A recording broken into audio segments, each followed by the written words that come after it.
జాతీయ ఉపాధి హామీ పథకం కాంగ్రెస్ పార్టీ ఎన్నికల మేనిఫెస్టోలో కడు పేదవారికి గ్రామాల్లో రైతులకు రైతు కూలీలకు ఏ ఒక్కరికైనా కూడా మాకు పని లేదు అని చెప్పి అన్న ఏ ఒక్కరికైనా కూడా పనులు కల్పించటం ఒక చట్టం మేరకు పనులు కల్పించే హక్కు రాష్ట్రంలో అందరికీ కల్పించడం జరిగింది.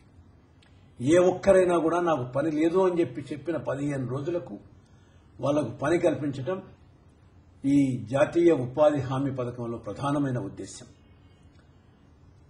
ఇప్పటికే 65 లక్షల మంది పనులు చేశారు. 1800 కోట్ల రూపాయలు ఖర్చు పెట్టడం జరిగింది.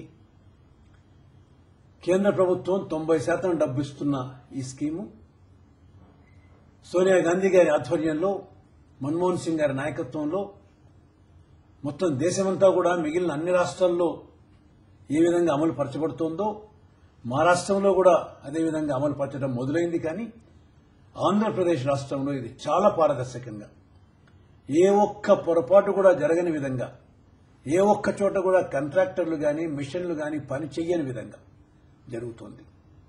ప్రతి కూలీకి ఎవరైతే ఈ పనుల్లో పనులు చేస్తున్నారో వాళ్ళ సొంత బ్యాంక్ అకౌంట్లో గాని, వారి సొంత పోస్టాఫీస్ అకౌంట్లో గాని వారికి సంబంధించిన డబ్బు నేరుగా వెళ్తోంది. కాబట్టి ఏ ఒక్క మధ్యవర్తి ఇందులో డబ్బులు దోచుకోవడానికి అవకాశాలు పూర్తిగా తగ్గిపోయాయి. ఇంత బాగా చేస్తున్నప్పటికీ కూడా ఇది ఎంత బాగా సక్రమంగా అమలు జరుగుతోందా లేదా అని చెప్పి చూసే విషయంలో సోషల్ ఆడిట్స్ కూడా చాలా మంచి పనులు చేస్తున్నాయి. ఈ సోషల్ ఆడిట్స్ ఇప్పటికే చాలా చోట్ల పూర్తిగా వారి పనులు నిర్వహించడం జరిగింది. ఈ సోషల్ ఆడిట్ ద్వారా గ్రామాల్లో ఎవరైతే పట్టభద్రులైన నిరుద్యోగులు ఉంటారో, లేకపోతే వాలంటరీ ఆర్గనైజేషన్స్ ఉంటాయో వారందరినీ ఈ సోషల్ ఆడిట్స్ లో ఇన్వాల్వ్ చేసి ఈ గ్రామంలో ఈ పని జరిగింది, ఈ గ్రామంలో ఇంతమంది పనిచేశారు అని చెప్పి ఈ సోషల్ ఆడిట్ బృందాలు వీటికి సంబంధించిన మస్టర్ రోల్స్ చెక్ చేయటము, పనులు చూడటము, ఆ పనులు జరిగాయా లేదా అనే విషయాన్ని గ్రామస్తులందరి ముందు గ్రామ సభల్లో మాట్లాడటము జరుగుతుంది. కాబట్టి చాలా పారదర్శకంగా ఈ పనుల యొక్క నిర్వహణ జరుగుతుంది. ఈ సోషల్ ఆడిట్ కార్యక్రమాల్లో రాష్ట్రంలో రాజకీయ పార్టీలకు సంబంధించిన కార్యకర్తలందరూ కూడా పాల్గొంటున్నారు. ఏ ఒక్క చోట కూడా పొరపాటు జరిగితే, ఏ ఒక్క చోటైనా కూడా ఏ ఒక్కరైనా ఇది తప్పు జరిగింది అని చెప్పి చెప్పగలిగితే వెనువెంటనే దానికి సంబంధించిన చర్యలు తీసుకోవడానికి కూడా అవకాశం ఉంటుంది.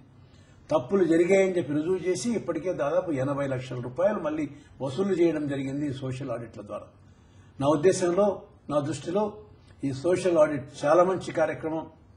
ఈ సోషల్ ఆడిట్ వల్ల పారదర్శకత మరింత బాగా ఈ కార్యక్రమంలో అమలు కావడానికి అవకాశం ఉంటుంది.